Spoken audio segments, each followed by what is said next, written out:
last day of a year that manipulated new fear. It's Rhyme and Reason 615. There's a rhyme and reason for your life. There's a rhyme and reason why you're... Hey there, Tony here. And as I record this, and maybe even as you're listening to it, it's the last day of 2020. It's finally here.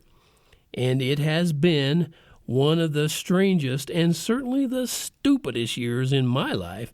And that's saying something, considering the decades that I've accumulated.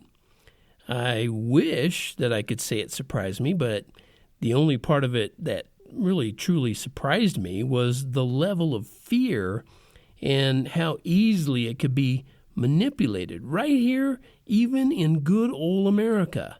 I mean, you expect the rest of the namby-pamby world. Oh, sorry. People listen in the other parts of the world.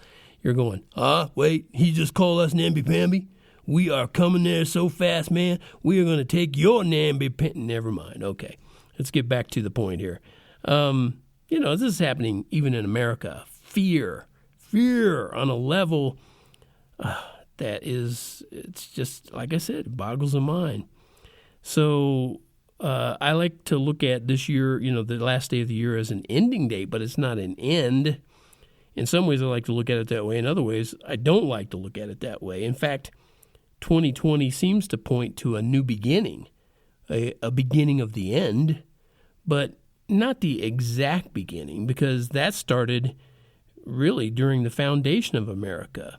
Our founding fathers, and I know this is going to sound like political blasphemy to Republicans and Democrats alike, but our founding fathers, they were brilliant men, but they weren't infallible. I mean, not by any stretch of your imagination. So they built a government that was actually doomed to fail, doomed to go exactly where it has gone, to this point we're in right now. The way they designed government, the way it turned out, are connected. The way they designed it and where we are now, it's connected. It's not like they designed something great and couldn't be broken, and somehow or another we changed it all and broke it. No. The current people living here in America have done basically what they set up to happen. They didn't know that, and they weren't doing it on purpose, but they were compromised. But I'm not going to go into that whole history of America's roots, because really what I'd like to focus on for a minute or two is the beginning of the end part again. Master plans and incidents, faster man, more accidents. What does this song mean? Could be soil and green, trolley cars, 2 rocket ships, honesty inside of tubes. Do you catch my drift? The paradigm did shift. It's a worldview that's not for me and you. It's a worldview and no empirical thoughts. It's a worldview. What a human has to do. Don't you see you could be in tougher spots? You gotta be mindful where you cast your lots.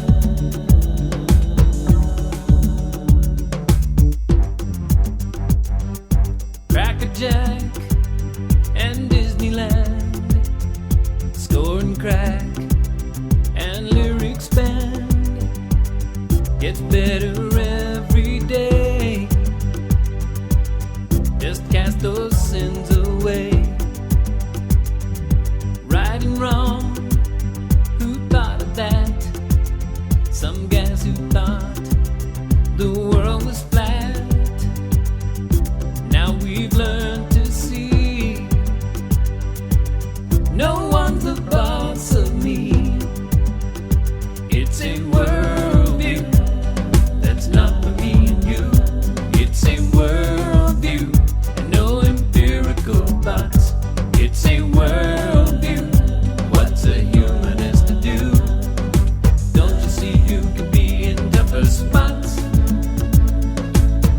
mindful where you cast your lots. It's a worldview.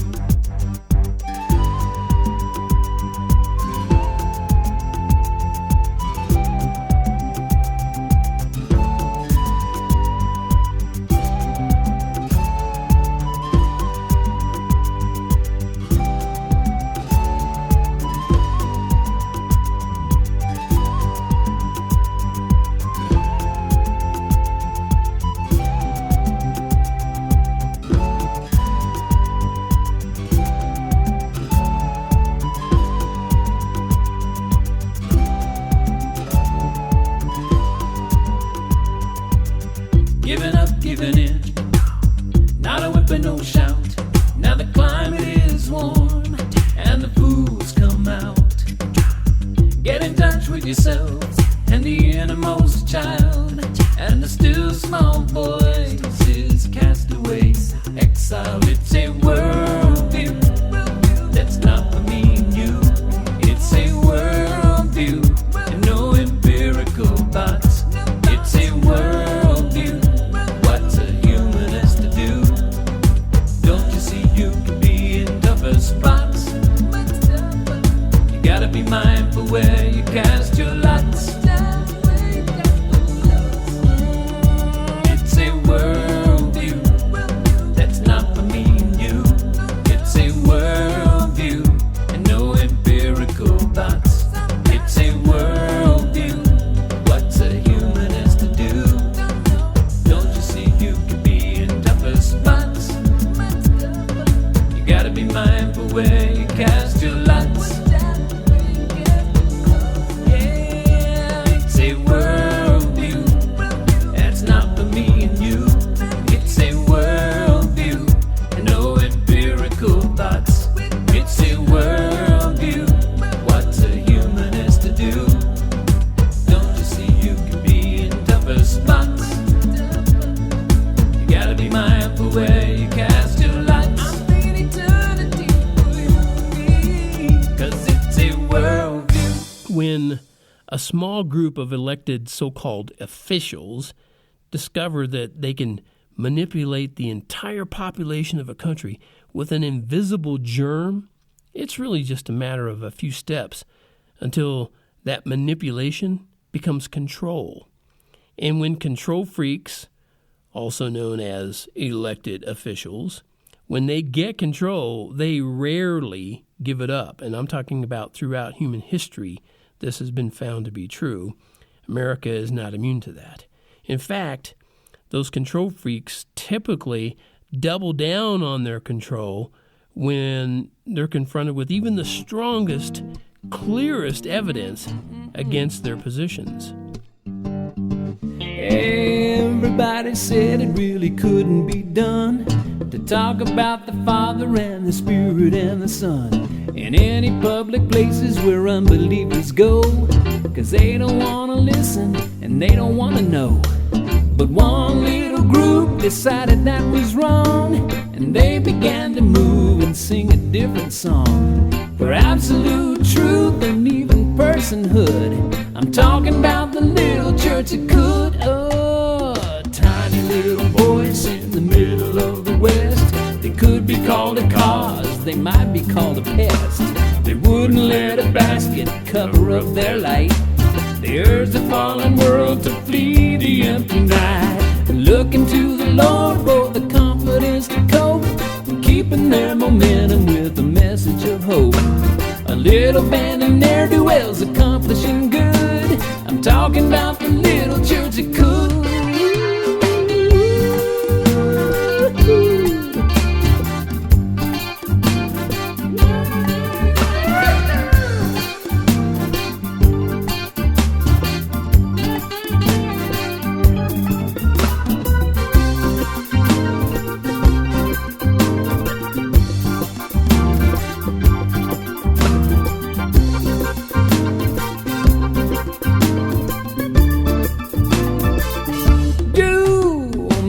Remember Jericho or lions in the den, and how tall was Goliath? Maybe 9 feet, maybe 10. But we remember Joshua and Daniel in prayer, and And David slew Goliath with a rock, is that fair?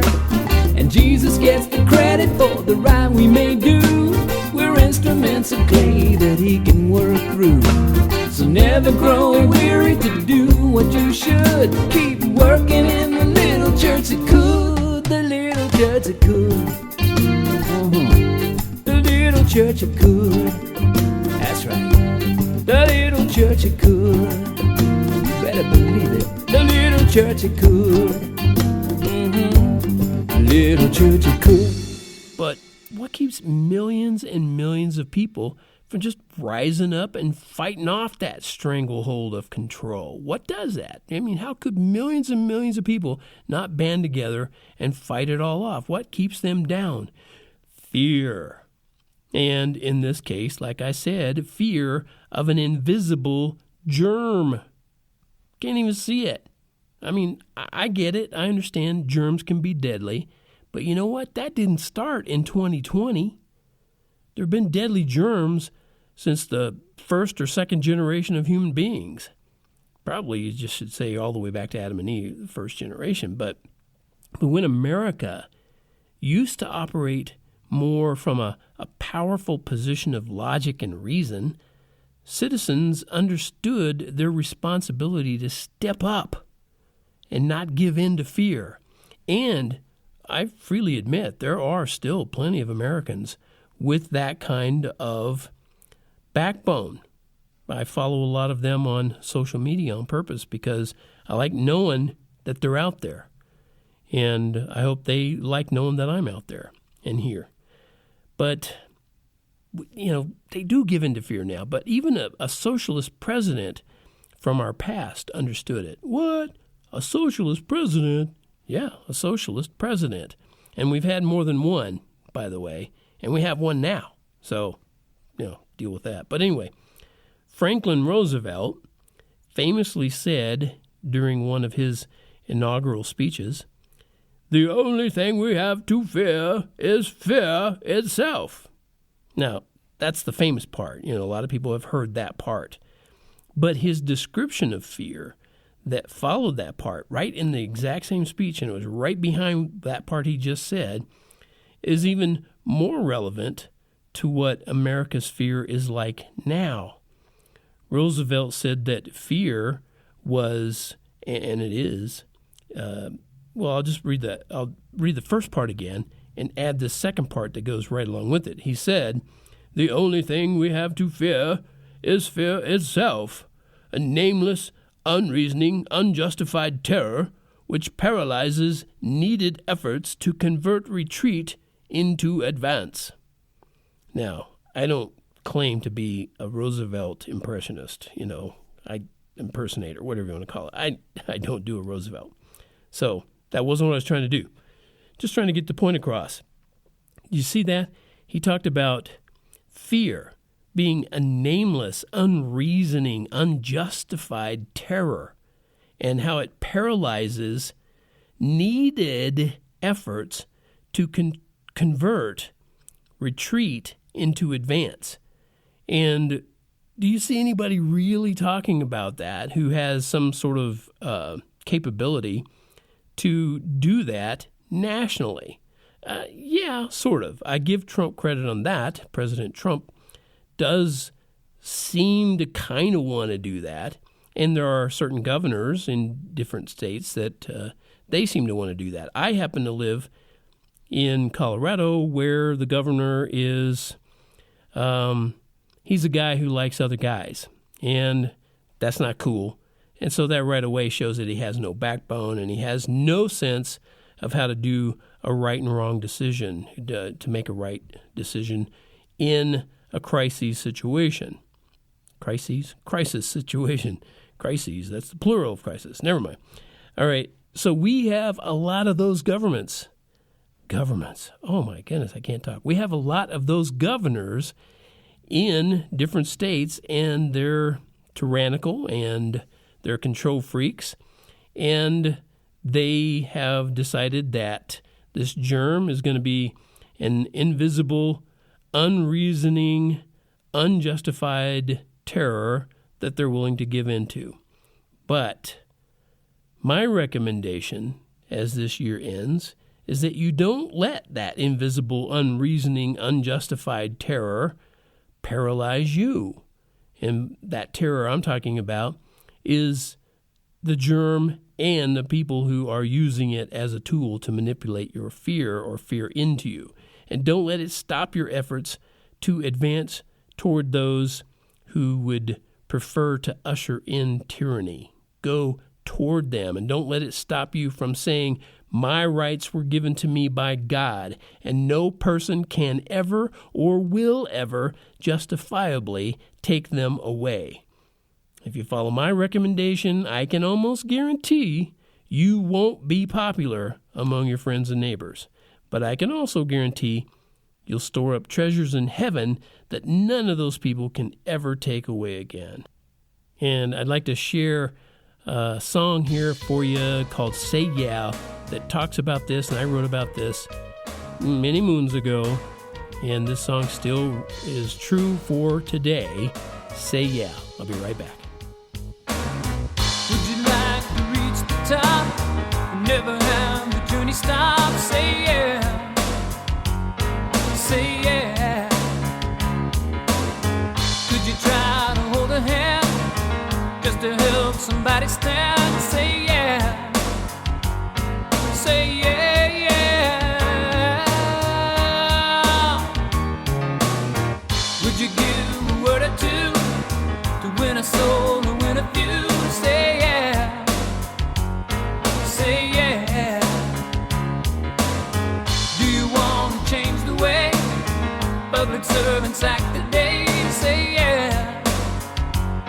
Say yeah, yeah. How many laws have to be passed before we're as good in the shadows they cast? And how many plans must we invent before we can step beyond mere intent? Do you see the pattern form? How the wrong becomes the norm? Say yeah. Say yeah. Would you like to stop the right? Could you dare to take a side? Say yeah. Say yeah, yeah. How many cuts are we to take before we can see just whose blood is at stake? We can't leave the job to land of the free, 'cause when it boils down, that's just you and me. If we don't watch, someone will be watching for us. If we don't care, how can we complain? We don't have to give it up and say it's over. We can change it here. We don't have to live in fear. We don't have to cry in vain.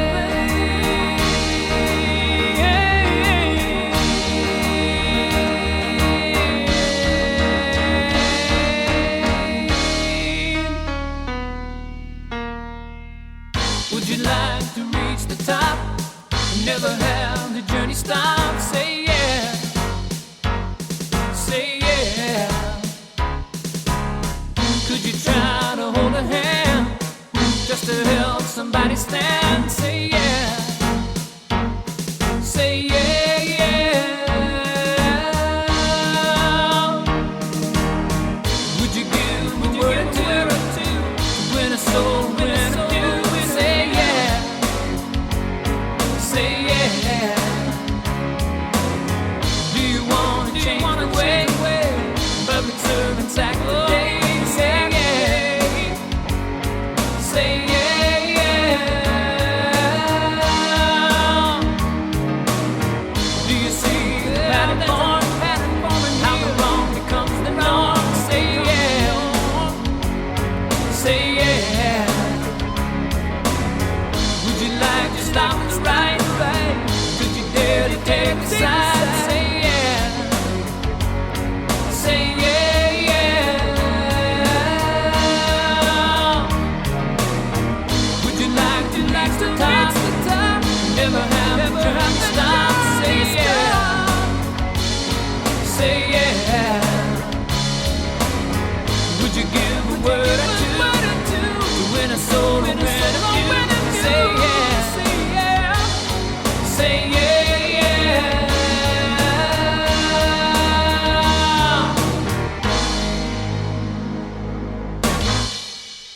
Okay, I realize a lot of this message didn't sound particularly happy, but I do hope you have a blessed, happy, and healthy new year in 2021. In fact, 2021 and every year for the rest of your life. I hope it's that way. Here's something that I used to start out the first day of this year, and I think it still applies to this last day, and it's a little something I call alliteration translation. Fill the feelings fuller, make the moments matter. Steal the silent seconds, cheat the childish chatter.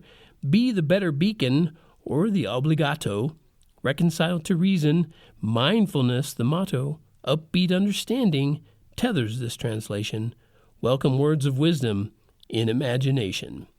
Until next time, this is Tony from TonyFunderburk.com, reminding you that life does have rhyme and reason because God made you. There's a rhyme and reason.